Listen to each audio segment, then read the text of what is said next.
My name is Merrick Shokos. I'm the Associate Director for the Faraday Institute, and I'm very happy to welcome you to this seminar. It's a pleasure to introduce Professor Brent Waters.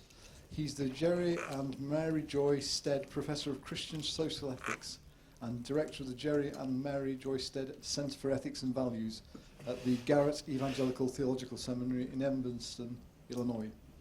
So Brent did his PhD in Oxford with Oliver O'Donovan and has worked in various areas of Christian ethics. He's got a book, Economic Globalization and Christian Ethics, due to appear shortly. Another book, Christian Moral Theology and Emerging Technoculture, also to appear shortly. And then a slew of other books, This Mortal Flesh, Incarnation and Bioethics, From Human to Post-Human, Christian Theology and Technology in a Postmodern World, and so on. I'm not going to read out the whole list, but he's written quite a number of books in this area of technology, post-humanism, and how that relates to us as, from a Christian perspective. So it's a pleasure to introduce Brent, and he's going to talk about flesh-made data, the post-human project in the light of the Incarnation.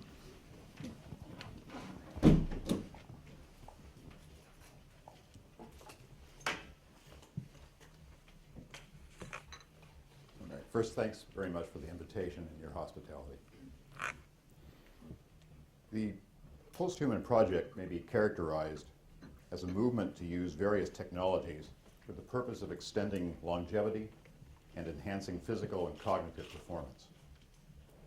To become post-human represents the maximization, even perfection, of latent qualities that are frustrated by the limitations imposed by the body.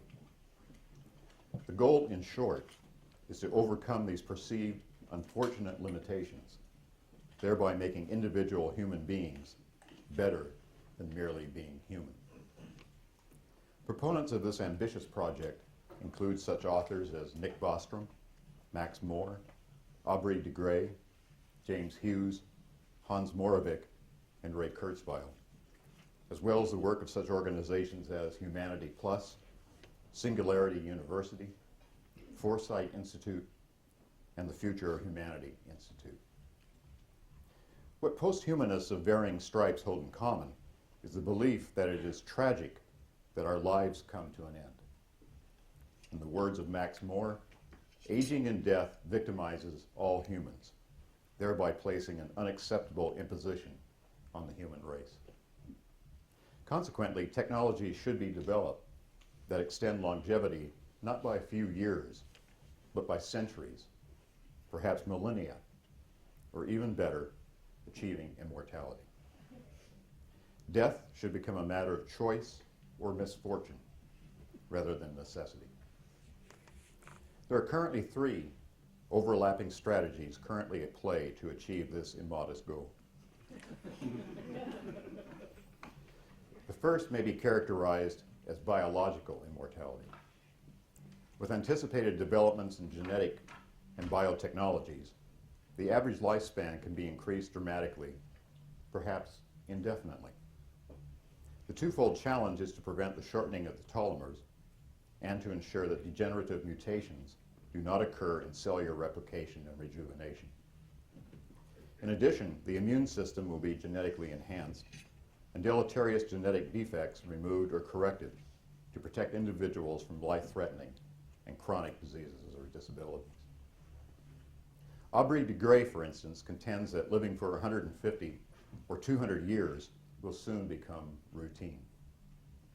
With further technological innovation, much more dramatic increases will be forthcoming, and immortality is not out of the question, since infinite cellular rejuvenation cannot be ruled out in principle. For de Grey, winning the war against aging and therefore death is a matter of efficient engineering. The DNA that natural selection haphazardly concocted simply needs to be redesigned in line with human values and purposes. Moreover, there is a moral imperative driving de Grey's quest for biological immortality, for he insists that mortality is not simply an unfortunate aspect of being human, but it is an unmitigated tragedy that can and should be overcome through appropriate research and technological development. If, however, human biology proves less pliable than hoped, all is not lost. For there is a second approach of bionic immortality. With anticipated advances in nanotechnology and robotics, as various body parts wear out, they will be replaced with artificial substitutes. Synthetic blood vessels and skin will replace their less durable natural counterparts. And as muscles deteriorate, arms and legs will be assisted or replaced with sophisticated prosthetics. Nanobots will be injected to surgically repair or replace diseased organs, and neuroenhancers inserted into the brain to prevent the deterioration of memory and other cognitive functions. Admittedly, these artificial substitutes will also wear out over time, but they will be replaced with new and improved versions. Presumably, such maintenance could be undertaken indefinitely. In principle, a bionic being could live forever, so long as the artificial parts are properly maintained, repaired, and replaced as needed. Additionally, physical and cognitive functions will not only be preserved, but also enhanced. Individuals will enjoy the benefits of improved cardiovascular systems, greater strength and agility, and enhanced intelligence and memory. There are, unfortunately, some liabilities accompanying this approach. The electronic and mechanical systems can malfunction, and a hybrid or cyborg is still vulnerable to accidents or malicious acts resulting in death. Now you're laughing, they're serious, all right?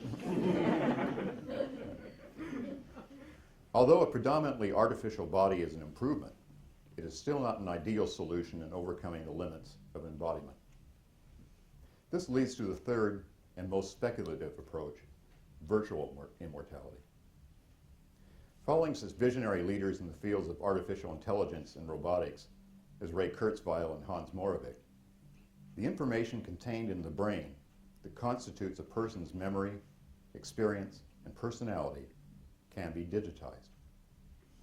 In the near future, they contend, highly sophisticated imaging devices will scan the brain to collect this information and in turn upload it into a computer. Once this information has been organized and stored, it can be downloaded into a robotic or virtual reality host. With frequently updated and multiple backups, the uploading and downloading process can be repeated infinitely. Consequently, one's virtual self is virtually immortal. It may be objected that a person cannot be reduced to a series of zeros and ones that can be shuffled about between robotic bodies and virtual reality programs. But Kurzweil and Moravec are quick to reply that since the mind is not a material object, and the mind is ultimately what a person is, then it cannot be anything other than information. A personality is comprised of a pattern of organized data that is created and stored over time. A biological body is merely a natural prosthetic preserving this pattern. Unfortunately, nature has not produced a very reliable or enduring prosthetic, so technology must be used to produce a better model. In liberating the mind from the biological body, nothing essential is lost, for the information pattern of a person's identity is preserved. Then in Moravec's very interesting words, I am preserved, the rest is mere jelly. In short, technology can and should be developed to save individuals from the poor jelly-like conditions of being human. Critical reactions to the post-human project usually fall into one of three categories. It is dismissed as idle speculation or fantasy. The post-human creature envisioned by these daydreamers will never really come into being, so people like me should quit wasting their time worrying about a so-called post-human future. Or the technological feasibility is challenged.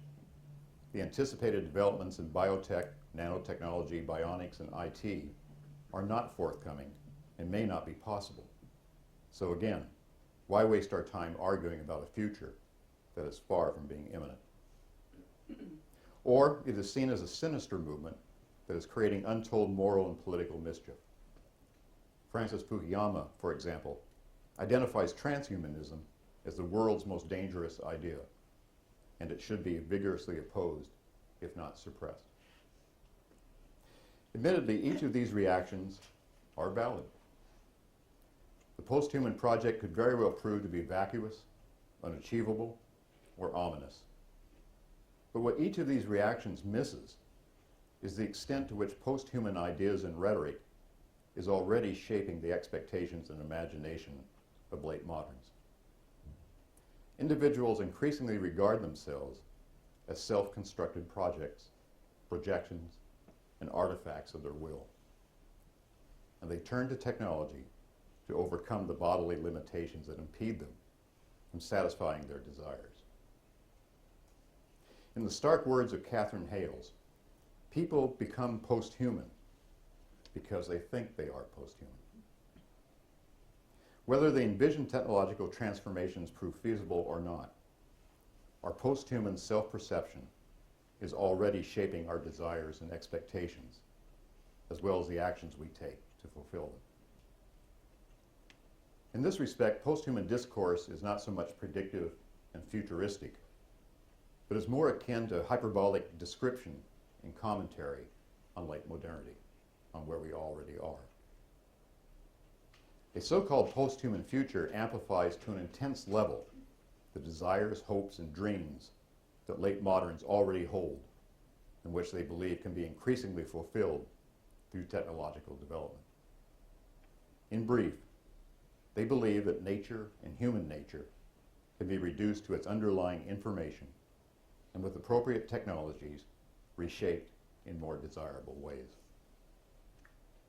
There is no given order other than what is imposed by those with the power to manipulate the pertinent information. Even the human body is perceived as a biological information network, one that medicine can increasingly redesign, at last giving us something better than the mere jelly bequeathed to us by evolution.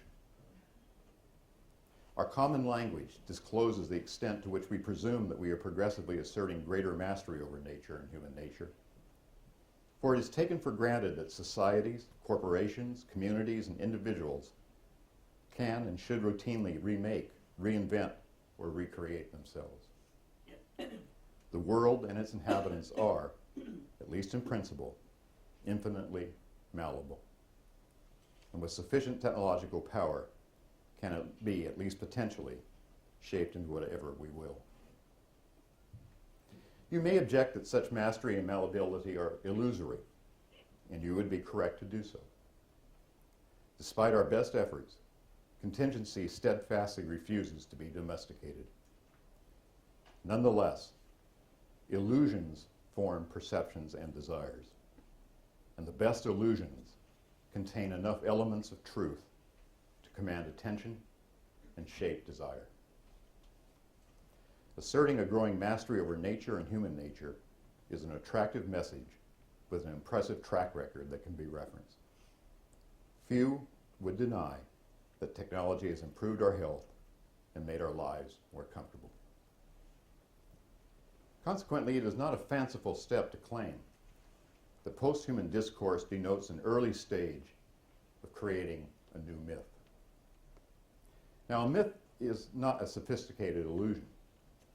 Rather, a myth narrates origin and destiny and how evil is overcome by good in between. A myth, then, is not a fairy tale or fable, but a narrative interpretation of the human condition. A literary device that encapsulates where hope and trust are placed, in turn aligning desires accordingly. We cannot live without our myths, for as Jonathan Gottschall contends, humans are storytelling animals. Some myths are more compelling than others because they offer what we believe to be a more truthful interpretive narration about the human condition. C.S. Lewis's conversion to Christianity, for example, was prompted in large part by the attraction of its mythology.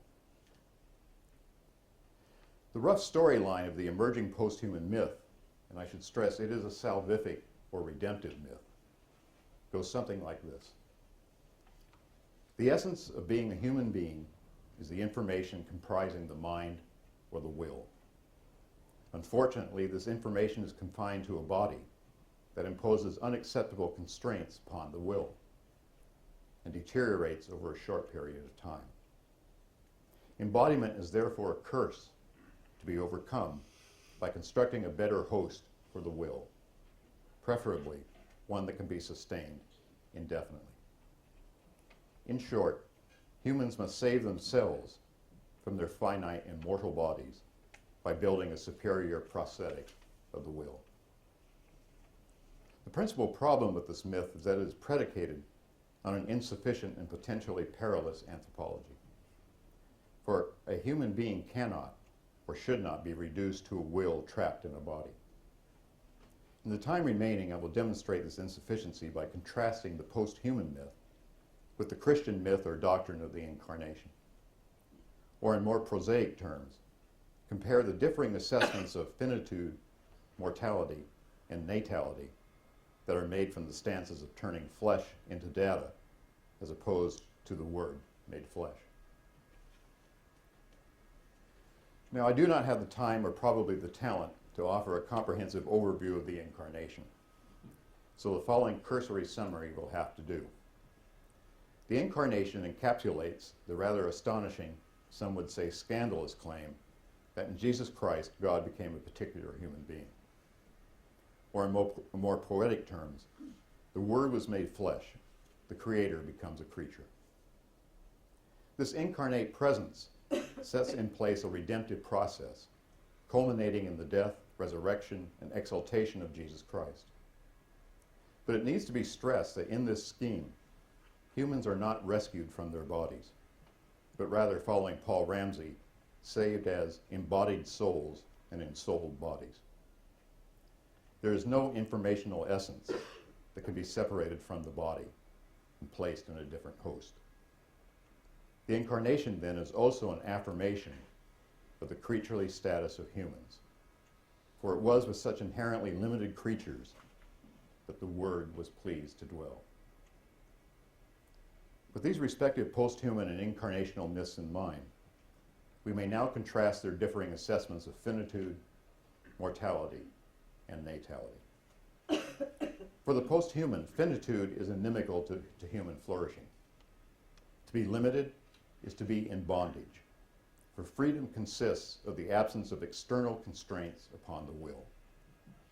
To be fully free is to live in a world where no option need be foreclosed, but are always open.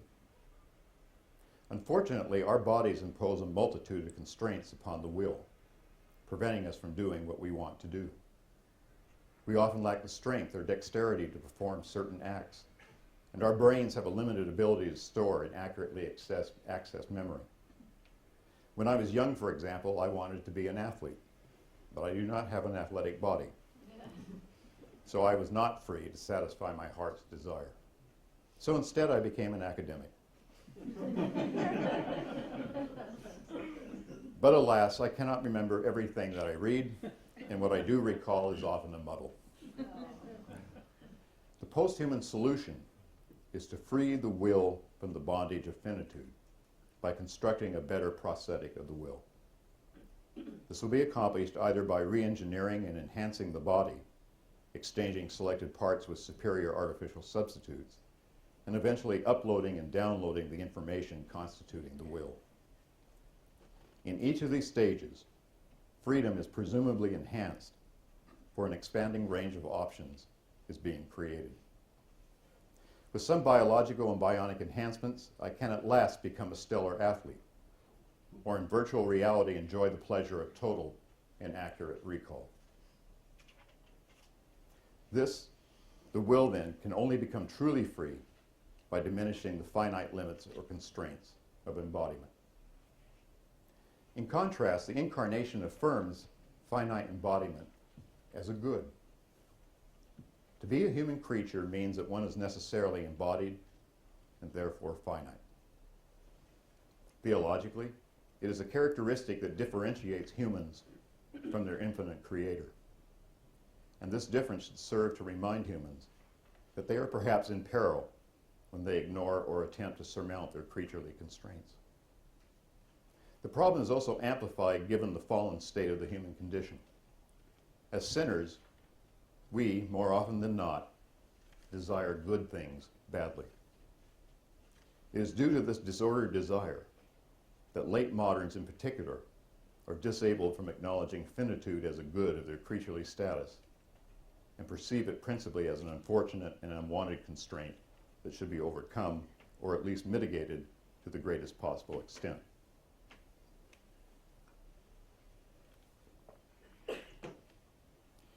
Freedom, for example, is certainly a good to be affirmed, but it becomes distorted when we believe that it is maximized by having endless options at our disposal. Rather, freedom is found in limitation. Every affirmation requires a prior negation. One must be free to say no to this in order to say yes to that. Marriage, for example, requires one to first say no to being single so that one is then free to be married. Similarly, to say yes to what the Incarnation affirms requires a corresponding acknowledgement and consent to the finitude entailed in being a creature, and therefore resisting those efforts that attempt to eliminate all finite limits. To perceive all limits as unfortunate constraints against freedom is not so much the predicament of finitude per se, as it is the problem of the disordered desires of finite creatures. For the post-human, mortality is simply an affront to our dignity. Death is not only tragic, but also an outrage that should be rectified. Hence the moral urgency prompting a technological and medical war against aging and death, against nature itself. This urgency is captured in an excerpt from Max More's Letter to Mother Nature. Mother Nature, truly we are grateful for what you have made us. No doubt you did the best you could. However, with all due respect, we must say that you have in many ways done a poor job with the human constitution. You have made us vulnerable to disease and damage. You compel us to age and die just as we are beginning to attain wisdom. What you have made is glorious, yet deeply flawed. We have decided that it is time to amend the human constitution. Now, despite his flamboyant rhetoric, More captures, I think, a fundamental complaint about the human condition. Most people, particularly if they could maintain their physical and mental health, do not want to die. As St. Augustine recognized, it is not surprising that almost anyone would greedily grasp an offer of immortality. To the post-humanist credit, rather than ignoring or glossing over death, they confront it as a brute fact that brings to an end one's hopes and aspirations and obliterates all that is held near and dear. As St. Paul insisted, death is the final enemy that should not be warmly embraced. So it is understandable that post-humanists, like most other people, do not want to die. An understandable desire, however, is not necessarily a good desire. The desire to live does not automatically render aging and death as an evil flaw of nature that should be relentlessly fought.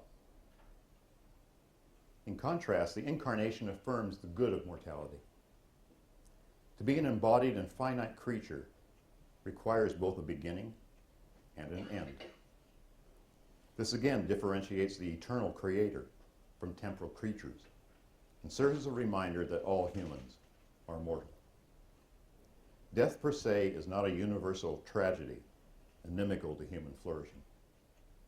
For Christians, mortality has a twofold meaning. Death is the end of life, but it also enables the end or telos of eternal fellowship with the triune God. To consent to the necessity of mortality is to simultaneously affirm the good of this fellowship. This affirmation, however, does not authorize us to neglect bodily health or hasten its demise in order to obtain this greater good.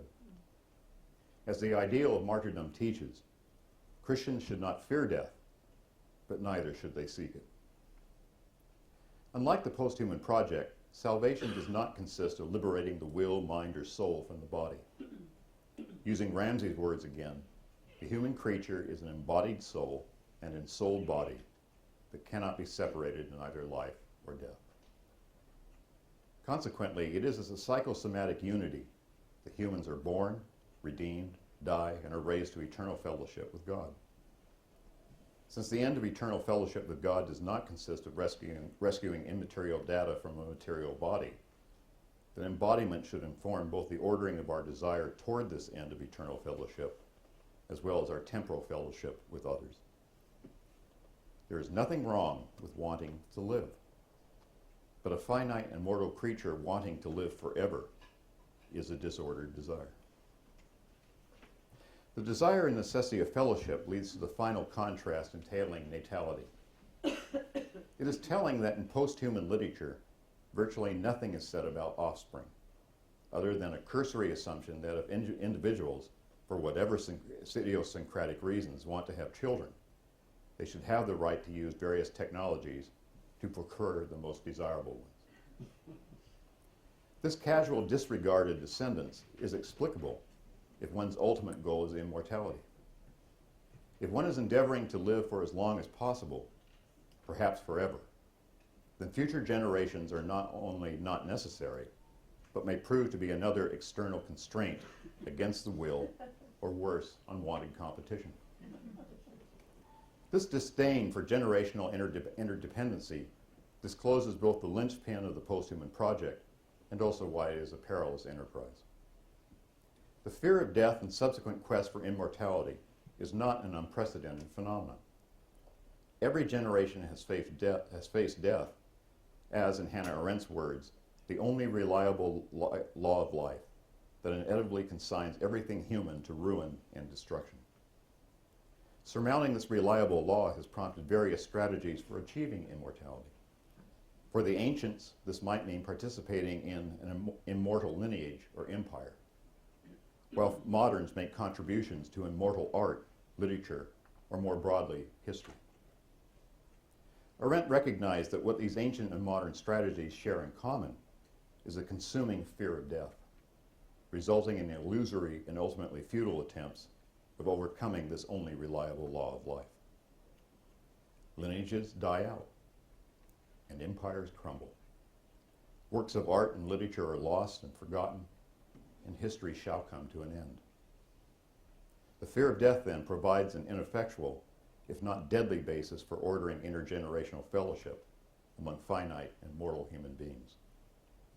She wondered in turn if a more promising conceptual scheme might be found, one oriented toward the transmission or generation of life and away from the fear of death.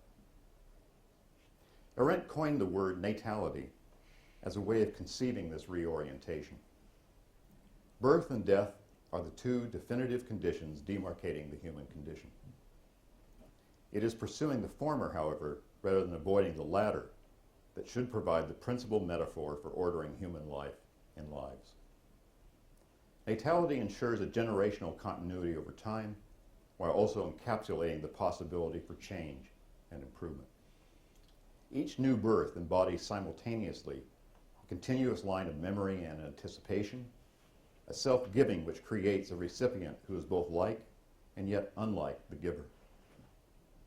The gift of every parent is also the unique possibility of every child. Although death is not something to be embraced lovingly, mortality is not humankind's great curse.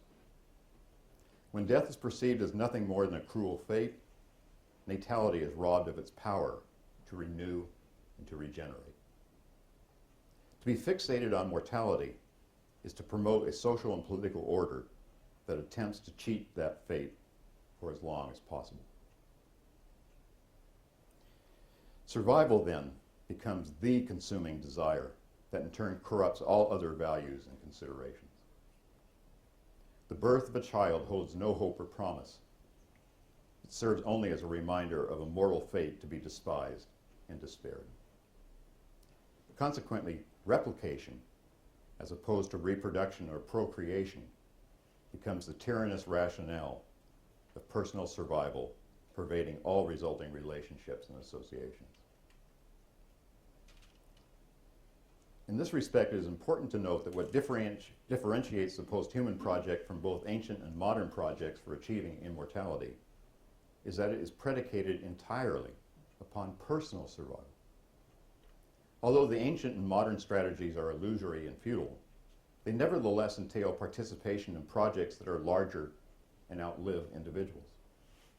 Lineages, empires, art, literature, and history are inherently intergenerationally dependent, the very condition that posthumanists despise and wish to be rid of.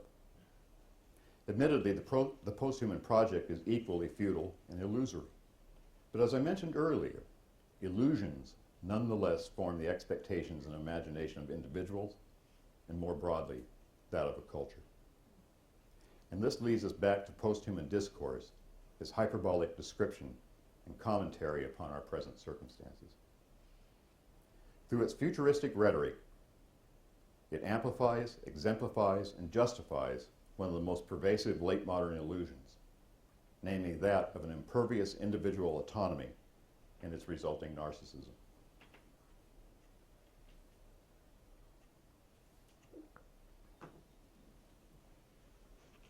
Late moderns tend to value highly mobility and self-sufficiency as ways of asserting and protecting their autonomy.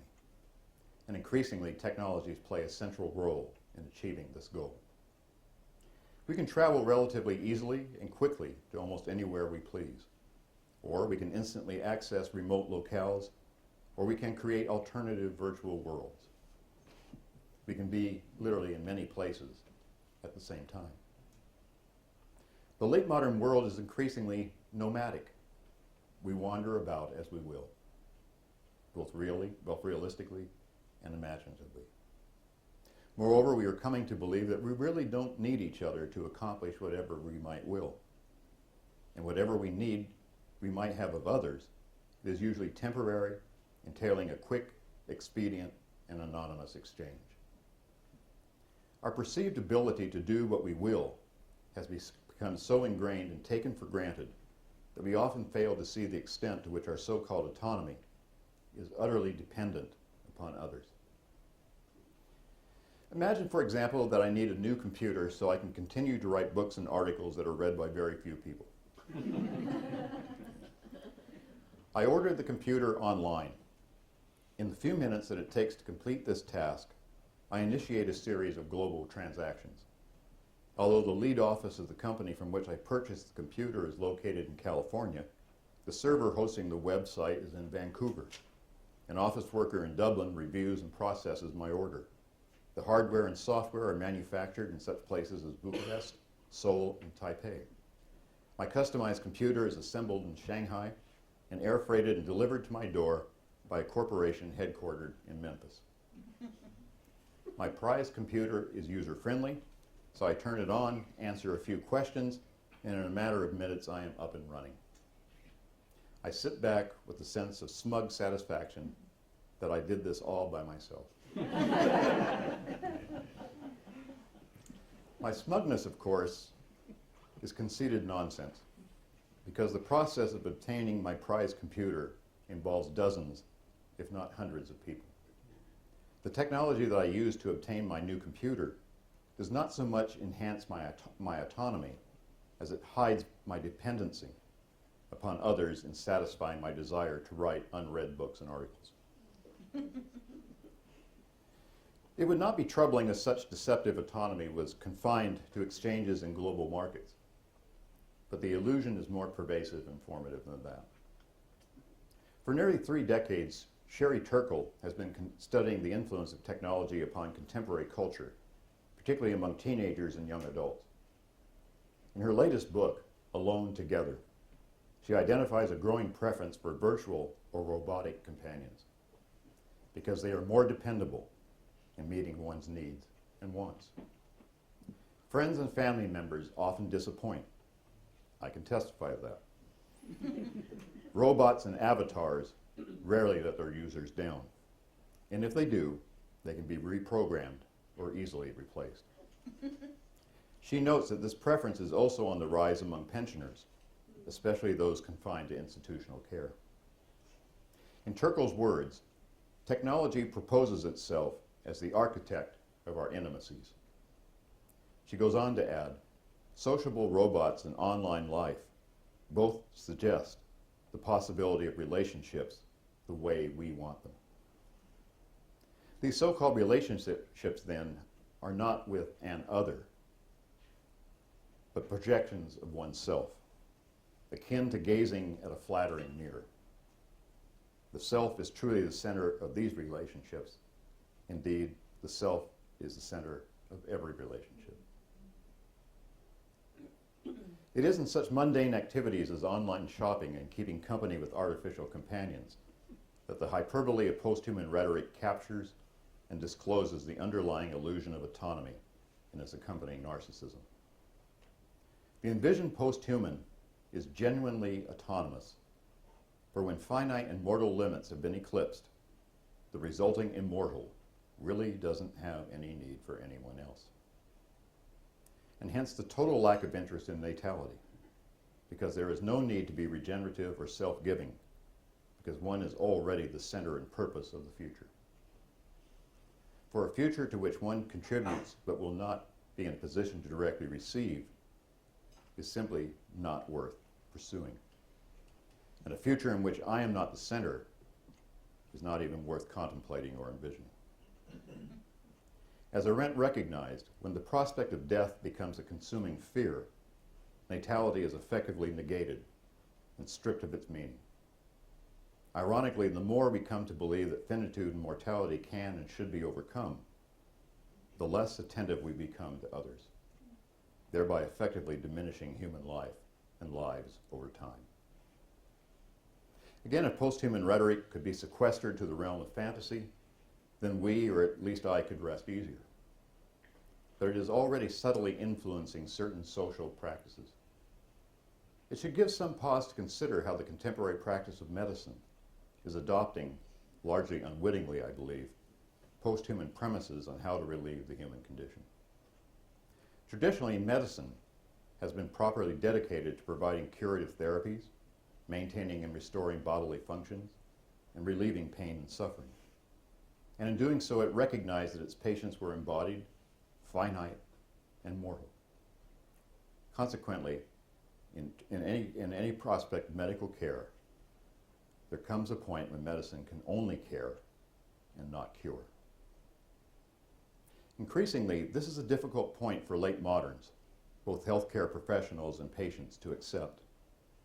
For there is the growing expectation that with an expanding array of preventive and therapeutic technologies at their disposal, doctors should be able to repair and maintain the body indefinitely.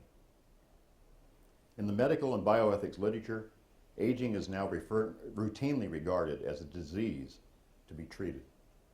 And presumably a disease that can be treated can also in principle someday be cured.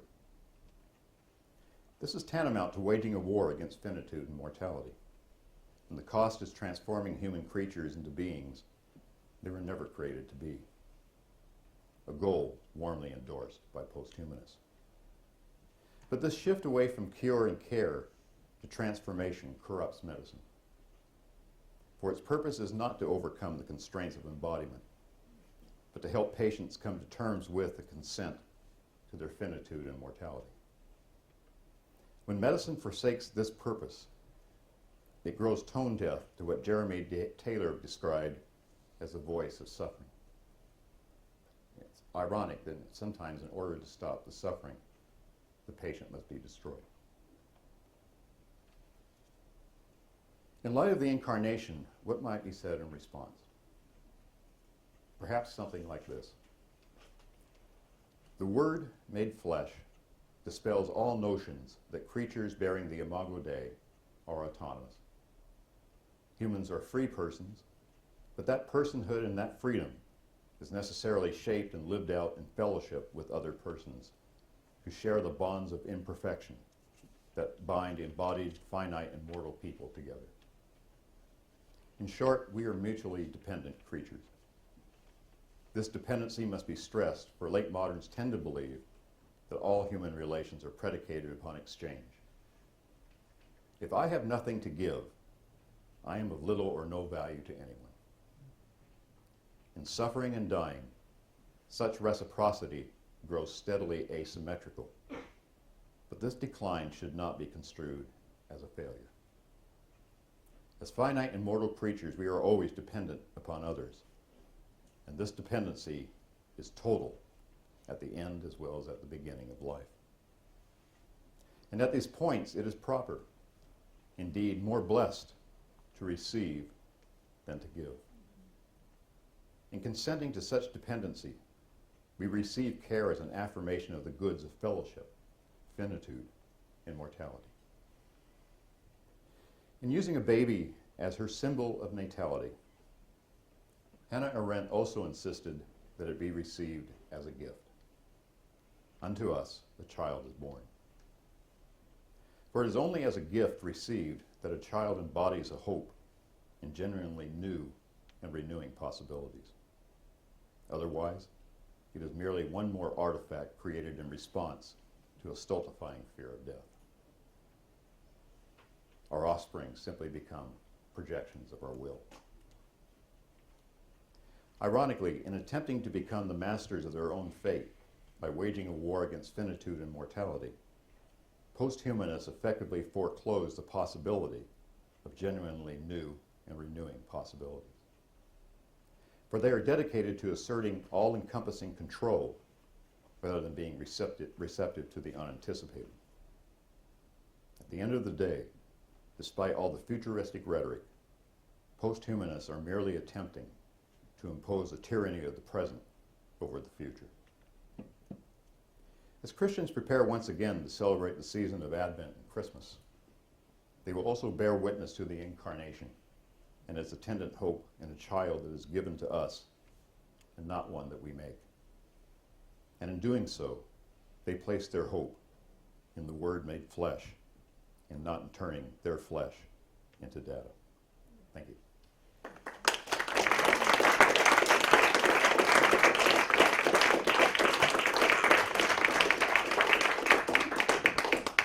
Thank you, Brent. That's great.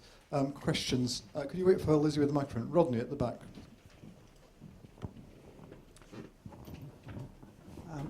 If we end up with humans or post-humans who are immortal and autonomous without any advance in morality or ethics, we could be creating devils. Any comment? Well, yes. I mean, and isn't that really the problem with any notion of humans having, well, they think they know what perfection is. I mean, this is why Augustine gets so irritated with Pelagius, is that we trust in that through an imperfect will we can somehow will that which is good, when in fact we don't even know what good is. And I think, yes, it is a danger. And I think it's very interesting that in Greek mythology, the gods were never lifted up as paradigms of moral virtue. In fact, quite the opposite. Alex?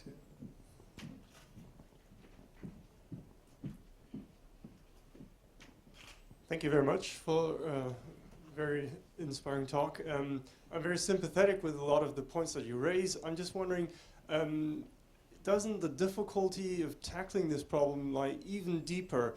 Those approaches that you presented here, they try to overcome finitude in principle, but to some of us, as I've heard people laughing, it seems a bit odd, really. But so how do these approaches really get their power, and why are they so resonant? Why do they resonate so strongly? It's of course because most of us don't want to overcome finitude in principle, but we just want to extend our lives just a little bit longer. And I think that would be the really tough issue to tackle. Another brief observation. You've characterized this endeavor of transhumanism as what might be called in Western philosophy bad infinity. It's a bit like the stamp collector who's only trying to get more and more stamps, but having a very one-sided approach to life. Wouldn't the real, the essence of a Christian reaction to that be that we're promised participation in God's true infinity? Why has this aspect been absent from your talk? You talked about a lot about the finitude that we're made aware of in Christ's incarnation, but wouldn't there be another aspect also in Christian eschatology? Thank you. Well, I mean, in terms of the first part, yeah, I think it's at two levels. In the first place is we're all deeply embedded in this culture as it is, and so even as Christians are already, in a sense, can never really remove themselves from what I would call the contemporary technoculture. So we're ingrained with these expectations and desires. And you're absolutely right. I mean, the older I get, the harder it gets for me to say the good of mortality. I'll just be honest. I mean, and yes, I mean, if I could be given a few more years, I would probably grasp at it. So it's not an exact line that you can draw. It's going to be a very fuzzy line. I think the only thing to keep in mind is I have to keep reminding myself, again, there's a difference between the desire to live and the desire to live forever. And I have to acknowledge that difference. And that's in that sense, that's the second part. It's a tough sell. Because we live in a culture that says anything's open, anything's possible. And that's where the tough sell comes in. Now, in terms of eschatology, I was doing a shorthand, and I was trying to make my very brief reference to the resurrection carry all the weight that you were carrying. And I think that yes, that's what Christians is the hope is that we don't cheat death, but we're resurrected into the eternal fellowship of God, which is a form of life. But now, if you ask me for the particular details, I have no idea what that means. But I think that's where you begin to contrast the hope of post-humanism with the hope of Christians, is that death will have. I think it's if you want to get, I mean, as Americans, we're good at reducing things to slogans. If you wanted to reduce it to a slogan, it would be Christians let death have its word. It just doesn't have the final word. But there's no sense in saying that death is not the end of finite and mortal life, creature of life. I think it is.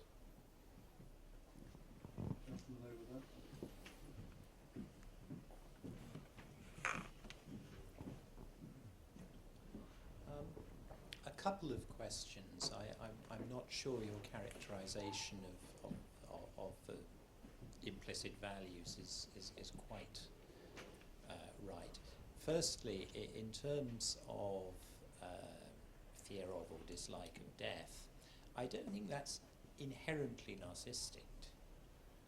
It could be that it applies to people's concern for other human beings, or perhaps an older generation to themselves. So I don't think it's as straightforward in that way. Secondly, I think there are complications about how you're going to contrast a Christian and a secular attitude to these things. There are, for instance, undoubtedly, completely secular philosophers like Bernard Williams who will have argued that finitude is a good thing, but it would be bad to live forever. Whereas typically enthusiasts for transhumanism take a different view. But also within the Christian tradition, if you look back at, say, the patristic authors, they generally take a relatively literal reading of Genesis, and they therefore tend to imply that mortality is, in a certain sense, a contingent feature of human existence, not finitude, but death. And what they see salvation as being includes overcoming death and overcoming sin. Now, for sort of post-Enlightenment Christian theologians, they've tended to want to treat Genesis 1 to 11 in a very non-literalistic way.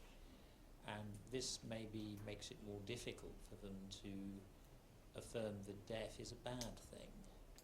What are your thoughts about these points? Well, I think that's right. I mean, I don't think the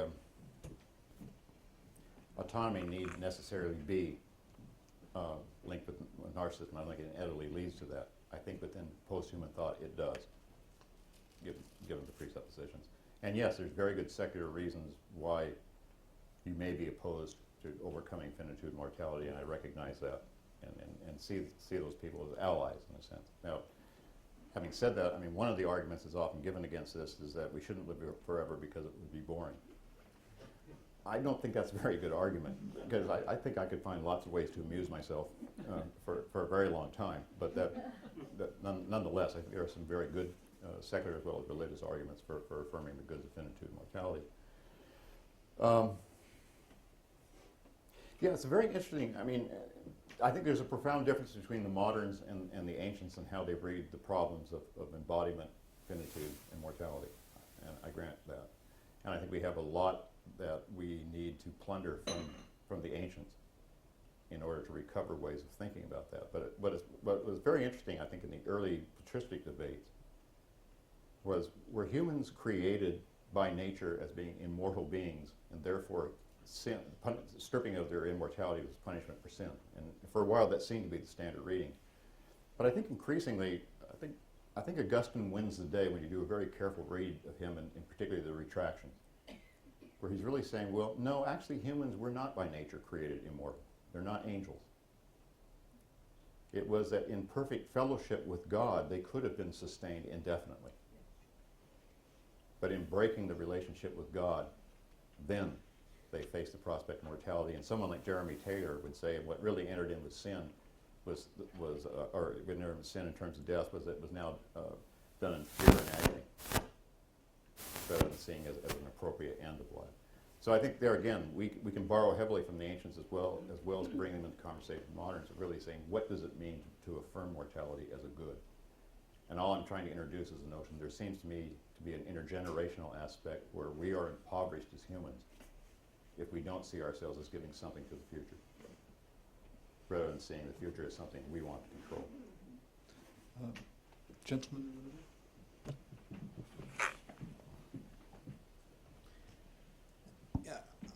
First, I think your critique of post-humanism seems to me spot on, and I'm really grateful for that. But I think at the same time I'd like to second what the previous guy was saying, in that I think from a biblical point of view, death is the punishment for sin. Whatever you say about Augustine's views about them being able to live forever because they're sustained by their relationship with God, the point is, once they break that, it's clear that the death that follows is a punishment for that. And so later on you see, death is the last enemy to be defeated. So I think we have a serious problem with saying that death is in any sense good, except as the just punishment for sin. Yeah, I think it's a problem to say, but it's not an insurmountable problem. And what I mean by that is, it should not surprise us that creatures die for whatever reasons, and that now to think that we can overcome, whether you view that as punishment or being part of the natural order, to think that you can overcome that is simply hubris, and to treat it as such. Because in many respects, what makes me a little bit nervous by saying that, okay, humans were created by nature to be immortal. What makes me really itchy is then the post-humanists can simply say, we're trying to restore human nature. Yeah, I would definitely have a problem with that side. Yeah. It's the saying that death is intrinsically, in some sense, good. Yeah. That's what I have. Yeah, I agree, and I think regardless of how we view it, we as creatures now simply must consent to that. Yes, certainly Jesus is the only solution. I would say.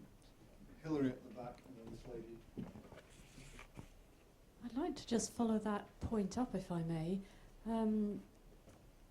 It seems to me that if you look in the Old Testament, it has quite a positive view of death, in the sense of death when it's at the right time. So you read that Abraham died old and full of years, and that sense that actually death at the sort of natural ending of life is positive, and the times when death is not welcome, it's premature death. So King Hezekiah prays not to die when he's stricken with an illness and so on. And so I'm wondering if there's actually both a positive as well as a negative aspect to death in the sort of biblical tradition, at least. Yeah, I think, yeah, sure. I think there is, because there is a sense of the proper timing of death. in a sense, if it becomes premature, there's a tragic notion to it. If you try to clutch onto it too tightly, there's a kind of distasteful dimension to it. And so there is, I think, this notion in the biblical understanding of the proper time, a season, if you will, where death, in a sense, you're relinquishing back to the giver the gift that has been entrusted to you. And I think, that's the powerful imagery of baptism, isn't it? That particularly of an infant, the gift that has been entrusted to your care, you give back to God. So that you recognize, in a sense, in a Bardian sense, our bodies are not our own. Our lives are not our own. So it's not for us to determine the time and method of our demise. So that, I think there's powerful biblical imagery to back that up. Notice, though, what I didn't mention in the paper at all is how do you then deal with accidental deaths, the death of a child and the more tragic forms. In other words, what I want to say is death per se is not a tragedy, but there are forms of tragic death. This lady here at the front.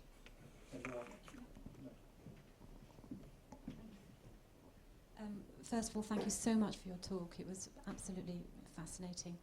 I just wanted to say this notion that human beings are in some sense created as souls first, and perfect souls, and then there's some kind of fall, and then we're given a body as a punishment or as a whatever else, as a consequence of the fall. That was formally anathematized, wasn't it?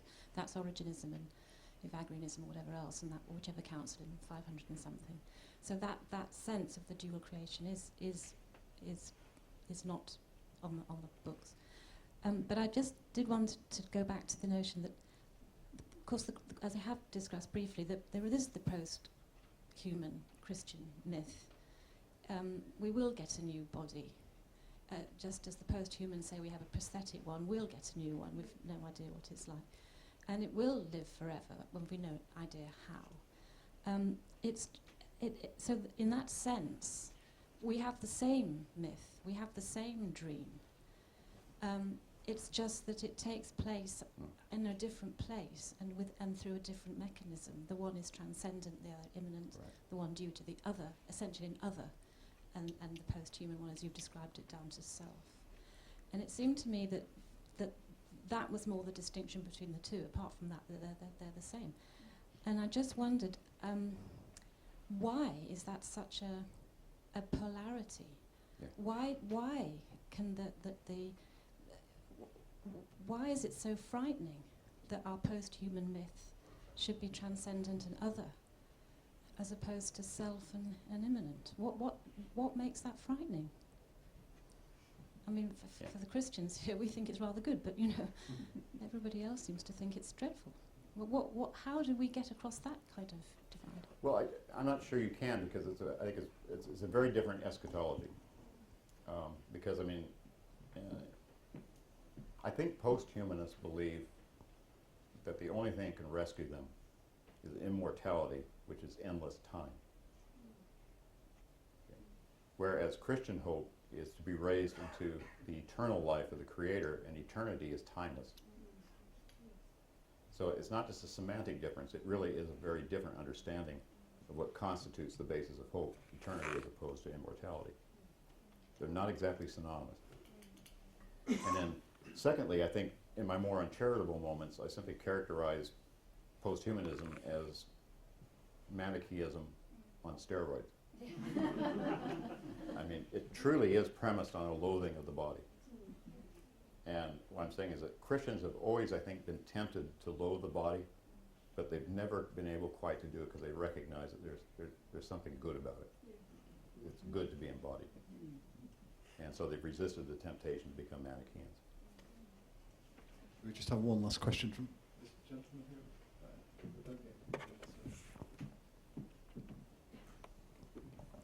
Thank you again for a wonderful address.